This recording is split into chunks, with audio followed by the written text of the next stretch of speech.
Go. Good morning. It is Tuesday. It is the Bubba Show, and here we are, bringing to you the news early this week. We usually do it on Wednesday, but starting today, since it's the end of the month, we start out with Chicago PMI, and that's a manufacturing number, purchasing managers, and this gives you an idea of what's happening in the Midwest and what kind of buying is going on. And it's something that, although I don't take it as a real important number, what we're trying to find out here, what we're trying to see, is if the market is going to continue to shrug off the bad news as it goes. Because so far, we continue to ignore all of the bad news and only focus on what the good news is. So one of the things that we're going to see this week is on Wednesday, tomorrow, we have the ADP jobs number, which is the private sector payrolls.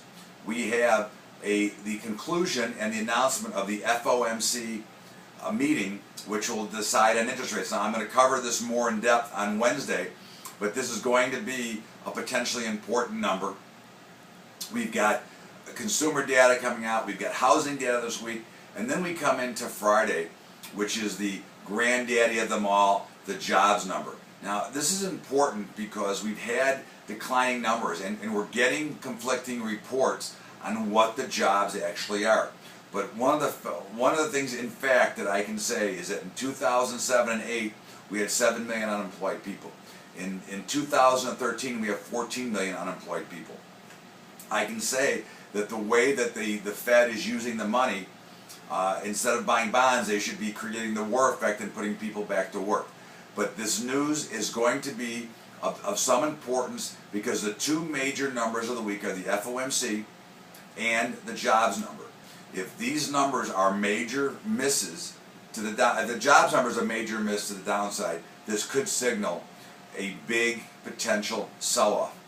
The FOMC, which again I will discuss more in depth tomorrow, if we start to see a switch in direction, this could also cause what the markets are relying on and why we are able to rally on any news and why bad news is actually good news is because everybody knows that the Fed is willing to infuse more capital in the system as needed.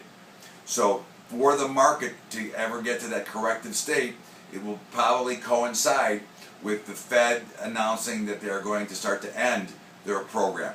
It's interesting, something to see. Watch the news, be ready to react to your positions, be ready to react to your charts, and remember, always react, do not predict the markets. Remember, we'd like to see you on the Average Joe Options Call. It's every Monday night. If you'd like to find out more information, please email me at todd@averagejoeoptions.com. For Tuesday, the Bubba Show, have a great day. We'll talk to you on Wednesday.